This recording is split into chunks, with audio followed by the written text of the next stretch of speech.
मेरा नाम भारत भूषण पांडे है। मैं आपके ज़िले के शिक्षा कार्यालय में समावेशी शिक्षा संभाग का प्रभारी हूँ। समावेशी शिक्षा का जो ये 3 दिवसीय प्रशिक्षण मेंटर शिक्षकों का आप लोगों का चल रहा है, इसमें मैं आप लोगों को कुछ तथ्यों से अवगत कराना चाहता हूँ। हमारे यहाँ राज्य में समावेशी शिक्षा में विशेषज्ञ शिक्षकों की बहुत कमी है। तो सरकार की योजनाओं का लाभ बच्चों तक समय से नहीं पहुंच पाता है, या बहुत सारे बच्चे वंचित भी रह जाते हैं, छूट जाते हैं। समय समय पर 3 साल पर सर्वे भी होता है। पिछला सर्वे 2022 में हुआ था।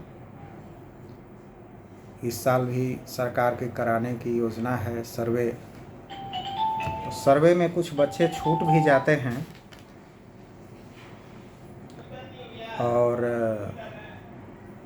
सर्वे तो सरकार 2-3 डिपार्टमेंट्स को मिला करके कराती है। और जैसे कि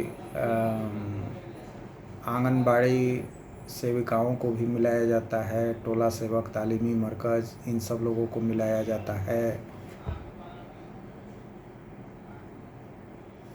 बहुत सारे लोग मिल करके सर्वे करते हैं। और दिव्यांग बच्चों को पहचानना सबसे बड़ा काम है, उनकी पहचान। तो उसमें हमारे विशेषज्ञ जो है वो कम हैं।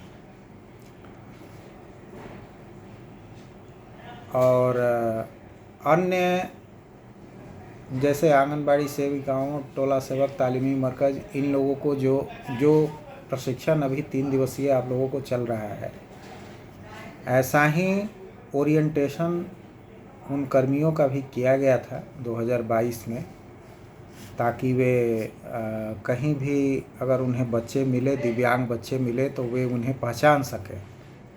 पहचान बच्चों की सबसे प्राथमिक कार्य वही है, बच्चों की दिव्यांगता की पहचान। इस प्रशिक्षण में तो आप लोगों ने देखा होगा 21 प्रकार की दिव्यांगता है, किस दिव्यांगता का क्या लक्षण है, क्या दिखेगा तो हम लोग उसे पहचान पाएंगे। कोई सेरेब्रल पाल्सी, सीपी यदि बच्चा है तो उसके दिव्यांगता को किस प्रकार पहचाना जा सकता है, ये इस प्रशिक्षण में बताया गया प्रशिक्षकों द्वारा। तो बच्चों की, कोई बच्चा छूटे ना, बच्चों की पहचान हो जाए, इसी वजह से सरकार की ये योजना है कि सभी विद्यालयों से एक शिक्षक को नामित किया जाए, जो उस विद्यालय में पढ़ने वाले या फिर उस विद्यालय के पोषक क्षेत्र में रहने वाले दिव्यांग बच्चों की पहचान वे करें। और अपने प्रखंड के जो विशेषज्ञ हैं, बीओ हैं, प्रखंड शिक्षा पदाधिकारी, या हर एक प्रखंड में 1 या 2 करके जो हमारे विशेष शिक्षक हैं, जो अभी आपको प्रशिक्षण दे रहे हैं, तो उनको अवगत कराएं। वे उस बच्चे की पहचान करेंगे और जो लाभ उन बच्चों को मिलना चाहिए वो लाभ उन बच्चों को मिल सके। बहुत अच्छी सरकार की सोच है और इस प्रशिक्षण के माध्यम से हम लोग बच्चों तक पहुंचने के लिए शुरुआत कर रहे हैं। सरकार द्वारा बनाई गई नीतियां, योजनाएं, सभी का धरातल पर इम्प्लीमेंटेशन अच्छी तरह से हो सके, ये सिर्फ शिक्षकों के सहयोग से ही संभव है। और मेरा ये कहना है कि यदि आप लोग दिव्यांग बच्चों के लिए कुछ करते हैं तो एक आत्मा में सुखद अनुभूति भी होगी कि हमने उन बच्चों के लिए, विशेष आवश्यकता वाले बच्चों के लिए कुछ किया। अब ये बच्चे जब पहचान हो जाते हैं तो वे हमारे आंकड़ों में कहाँ कहाँ दर्ज होते हैं, इसकी सर्वप्रथम मैं आप लोगों को जानकारी बता देता हूँ। हमारा जो यूडाइस पोर्टल है, आप विद्यालय में हैं तो आप जानते होंगे यूडाइस पोर्टल हमारा, जिसमें हमारे विद्यालयों में पढ़ने वाले सभी बच्चों का उसमें विवरण दर्ज होता है। तो उस विवरणी में जो बच्चा दिव्यांग है उसकी दिव्यांगता का प्रकार भी दर्ज होता है कि वो किस कोटि का दिव्यांग है, वो दर्ज होता है। तो आप सभी अवगत होंगे कि 24-25 का यूडाइस फाइनल हो चुका है और 25-26 में उन 24-25 वाले बच्चों का प्रोग्रेशन किया जा रहा है। काफ़ी तेज़ गति से प्रोग्रेशन भी अब पूर्ण होने वाला है। प्रोग्रेशन मतलब कि पिछली 24-25 में वो कोई बच्चा यदि 8वीं में था तो अब इस प्रोग्रेशन में वो 9वीं कक्षा में आ गया, तो वो प्रोग्रेशन का काम चल रहा है। तो 24-25 का जो यूडाइस फाइनल था उसके अनुसार हमारे ज़िले के विद्यालयों में जो गवर्नमेंट और गवर्नमेंट एडेड विद्यालय हैं उसमें 6048 विभिन्न प्रकार के दिव्यांग बच्चे हैं। अब दिव्यांगता के प्रकार के अनुसार मैं आपको बता देता हूं। तो इसमें एसिड अटैक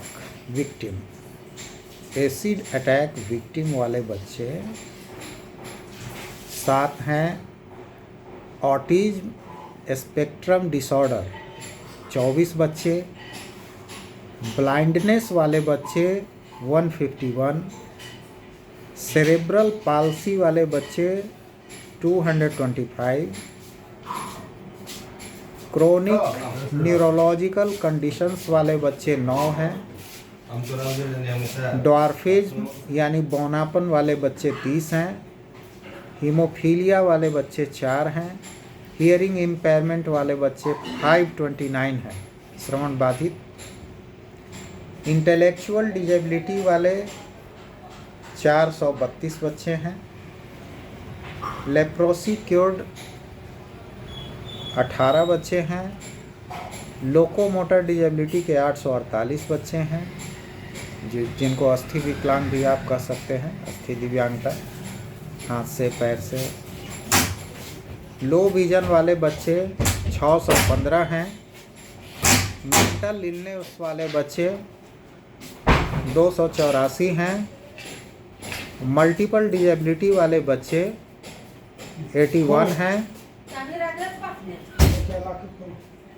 मल्टीपल स्लेरोसिस वाले बच्चे 20 हैं। मस्कुलर डिस्ट्रॉफी वाले बच्चे 29 हैं। पार्किंसन डिजीज़ वाले बच्चे 6 हैं। हालांकि पार्किंसन डिजीज़ जो है वो वयस्कों में ही होता है, बच्चों में नहीं होता है। सिकल सेल डिजीज़ के 7 बच्चे हैं। स्पेसिफिक लर्निंग डिजेबिलिटी के 1230 बच्चे हैं। आप लोगों ने तो प्रशिक्षण में पढ़ा होगा कि स्पेसिफिक लर्निंग डिजेबिलिटी मतलब बच्चा पढ़ने लिखने में कमज़ोर, कुछ नहीं समझ पाता।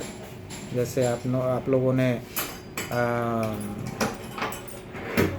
तारे ज़मीन पर सिनेमा में देखा होगा, बच्चे जो किसी चीज़ को समझ नहीं पाते अच्छी से। स्पीच एंड लैंग्वेज वाले बच्चे 1483 हैं और थैलेसेमिया वाले बच्चे 16 हैं। तो इस प्रकार 6048 बच्चे दिव्यांगतावार, और उन्हीं बच्चों का आंकड़ा हमारे पास क्लास वाइज भी है। कि क्लास वाइज कितने कितने बच्चे हैं। 6048 बच्चे हैं। अब इन बच्चों को यदि हम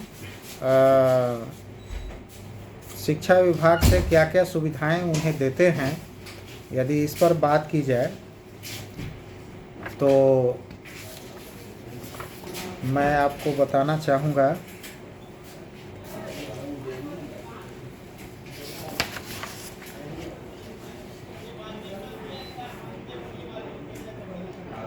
प्रत्येक वर्ष हम लोग सभी प्रखंडों में आइडेंटिफिकेशन कैंप का आयोजन करते हैं, जहां हमारे विशेष शिक्षक बच्चों की पहचान करते हैं कि कोई बच्चा छूटा हुआ हो तो वो पहचान हो जाए, या फिर किस बच्चे को कौन सा उपकरण की ज़रूरत है।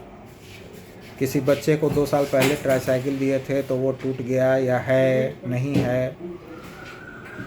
उस कैंप में हम लोग स्वास्थ्य विभाग से संपर्क कर डॉक्टर्स का भी पदस्थापन करते हैं, जिसमें हमारे डॉक्टर्स ये देखते हैं कि किस बच्चे का सर्टिफिकेशन हुआ है नहीं हुआ है, किसका यूडीआईडी बना है नहीं बना है।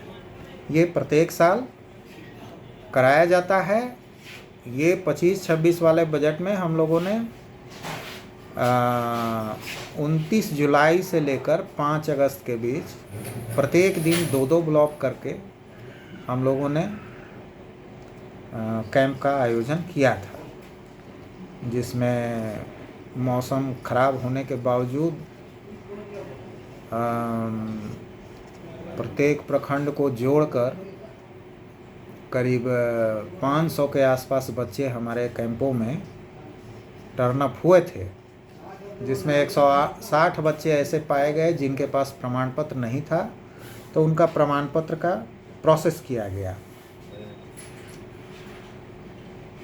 उसके बाद हम लोग प्रत्येक साल कुछ बच्चों को भत्ता देते हैं। ये भत्ता सीधे जो है बच्चे के खाता में ट्रांसफ़र हो जाता है। तो उसमें पहला है stipend for girls. Stipend for girls class 1 से लेकर 12 तक में जिस प्रकार की दिव्यांगता की बच्चियां पढ़ती हैं, उन बच्चियों को प्रत्येक साल 2000 रुपया सीधे उनके खाते में भेजा जाता है। तो ये सब जो मैं भत्ता बता रहा हूँ, इसमें मैं दायित्व की भी चर्चा करूँगा कि आपका क्या दायित्व होगा। तो उसमें एक दायित्व ये भी होगा कि आपके विद्यालय में, आपके विद्यालय के पोषक क्षेत्र में यदि कोई बच्चा आपको दिव्यांग दिखता है, तो सबसे पहले ये जानना आपका कर्तव्य है कि वो बच्चा हमारे सिस्टम से जुड़ा हुआ है या नहीं। आपके ब्लॉक के विशेषज्ञ को उस बच्चे की जानकारी है या नहीं, उनके दिव्यांगता पंजी में वो बच्चा दर्ज है या नहीं, U-डैश में वो बच्चा दर्ज है या नहीं, किसी विद्यालय में बच्चा नामांकित है या नहीं या अनामांकित है। ये बातें सर्वप्रथम उस बच्चे के बारे में जाननी आवश्यक होगी। तो साथ में ये भी जानना जरूरी होगा कि इन सब भत्तों के बारे में जो मैं जानकारी आपको दे रहा हूँ, जो भत्ते बच्चे के खाते में सीधे यहाँ से भेजे जाते हैं, वो उस बच्चे को लाभ उसका मिलता है कि नहीं, उसका स्वयं का खाता बैंक में है या नहीं। तो स्टाइपेंड फॉर गर्ल्स में मैं आपको बता दिया कि वो किसी भी प्रकार की दिव्यांगता का कोई बच्ची हो, क्लास 1 से 12 के, या फिर अगर नामांकित नहीं है तो 6 से 18 उम्र के बीच वाली, तो उसको ये भत्ता मिलता है या नहीं। प्रत्येक साल हम लोग 2000 रुपया देते हैं, तो वो मिलता है या नहीं।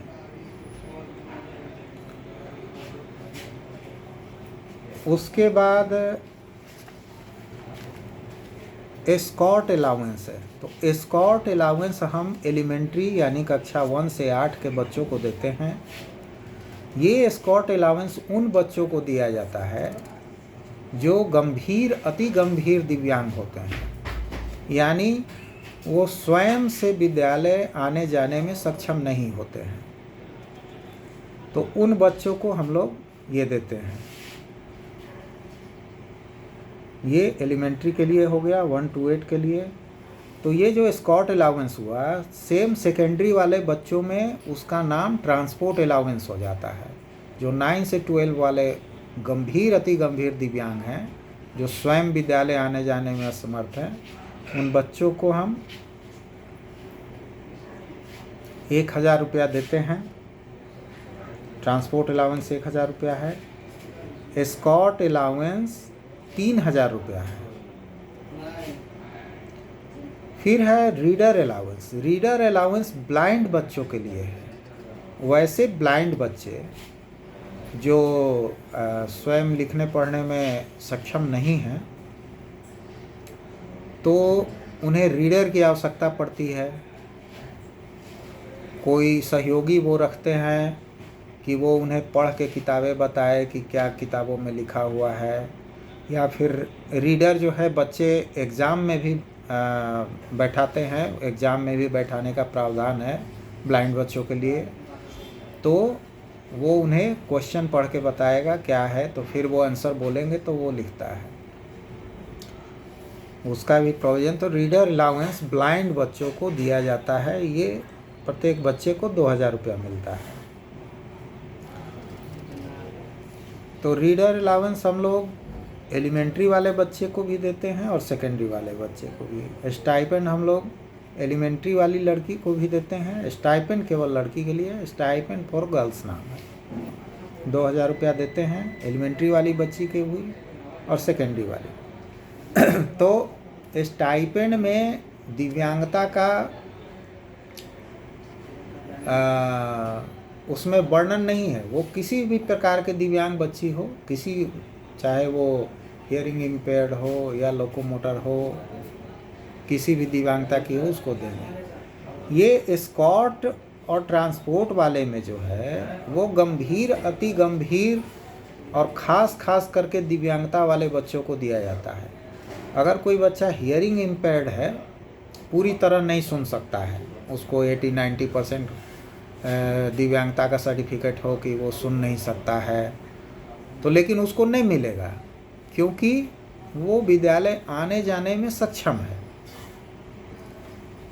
तो वैसे दिव्यांगता जिसमें बच्चा चलने फिरने में सक्षम नहीं हो, विद्यालय आने में असमर्थ हो, वैसे वाले दिव्यांग, और उसमें भी गंभीर अति गंभीर दिव्यांग को स्कॉट और ट्रांसपोर्ट अलाउंस दिया जाता है। इसके अलावा भी कई कार्यक्रम हैं जो समय समय पर हम लोग ऑर्गेनाइज करते हैं। जैसे 3 दिसंबर को विश्व दिव्यांगता दिवस के अवसर पर हम लोग जिला स्तर पर दिव्यांग बच्चों के लिए विभिन्न प्रकार की खेल कूद, वाद विवाद, पेंटिंग और अन्य गतिविधियों का आयोजन हम लोग जिला, उसके पहले प्रखंड स्तर पर वो हो जाता है। उसमें से जो बच्चे चुने जाते हैं वो जिला स्तर पर आते हैं सहभागिता के लिए। तो 3 दिसंबर को भी जिला स्तर पर दिव्यांग बच्चों का कार्यक्रम होता है। इसके अलावा हम लोग जो आइडेंटिफिकेशन कैंप में जिन बच्चों को पहचान करते हैं कि उन्हें क्या आवश्यकता है, किस प्रकार के उन्हें किस प्रकार के उपकरण की आवश्यकता है, ये हम उनकी पहचान जब करते हैं तो वो उपकरण हम लोग क्रय करते हैं और क्रय करके फिर एक कैंप लगा करके उन्हें वितरित करते हैं उन बच्चों को बुला करके। इन कैंपों में वैसे बच्चों की भी पहचान होती है जिनका कोई कृत्रिम अंग बनाना हो। जैसे किसी एक बच्चे का एक पैर अगर नहीं हो तो उस पैर की नापी ली जाती है उसी कैंप में, और उसको हम लोग भेजते हैं। ज़िला में तो नहीं बनता है, तो हमारा ज़िला जो है वो गया से टैग है, तो गया में कृत्रिम अंग निर्माण केंद्र स्थापित है। तो वहाँ हम लोग उसका विवरण भेजते हैं, वहाँ से बन के आता है, तब उसे हम लोग उसको वितरित करते हैं। तो ये सब कार्यक्रम आगे के वीडियोस में मैं और भी आपको नई नई जानकारियाँ दूंगा। जब और भी शिक्षक अभी तो 8 प्रखंडों में ये चला, आज अंतिम दिन है। 3 दिवसीय प्रशिक्षण 2 तारीख से 6 और अन्य शेष प्रखंडों में भी चलना है। वो शिक्षक भी हमारे ग्रुप से जुड़ जाएंगे और ये 40-40 के बाद फिर एक बैच चलेगा द्वितीय चरण में। तो और भी शिक्षक जुड़ेंगे तो समय समय पर अन्य जानकारियाँ भी मैं आपको प्रोवाइड करता रहूँगा। आप लोग लाभान्वित होते रहेंगे और आपके सहयोग से हम सभी बच्चों तक पहुँचेंगे और वे बच्चे भी हमसे लाभान्वित होंगे। तो अंत में मैं यही कहना चाहूँगा कि मुझे उम्मीद है कि हम लोग अपने ज़िले के सभी बच्चों को उनके लाभ से आच्छादित कर पाएंगे आपके सहयोग से, ऐसी मेरी अपेक्षा है। और प्रशिक्षण प्राप्त कर आप लोग स्वयं भी लाभान्वित हों। ज्ञान कहीं से भी मिले, अर्जित किया जाना चाहिए, समय पर काम आता है और दिल को सुकून मिलता है। आप सभी को प्रशिक्षण प्राप्त करने के लिए शुभकामनाएं। मैं आज सभी प्रखंडों में प्रशिक्षण जो प्राप्त किए हैं उन शिक्षकों को प्रमाण पत्र उपलब्ध कराने के लिए प्रमाण पत्र भेज रहा हूं। सभी शिक्षकों को ये प्रमाण पत्र प्रखंड शिक्षा पदाधिकारी महोदय के हस्ताक्षर से प्रदान किया जाएगा कि उन्होंने ये दिव्यांगता के क्षेत्र में 3 दिवसीय गैर आवासीय प्रशिक्षण प्राप्त किया। तो आप सभी को शुभकामनाएं। आप जुड़े रहें और समय समय पर ग्रुप के माध्यम से आपको अन्य सूचनाएं दी जाएगी, जिसे आपके माध्यम से हम हर बच्चे तक पहुंच पाएंगे। धन्यवाद।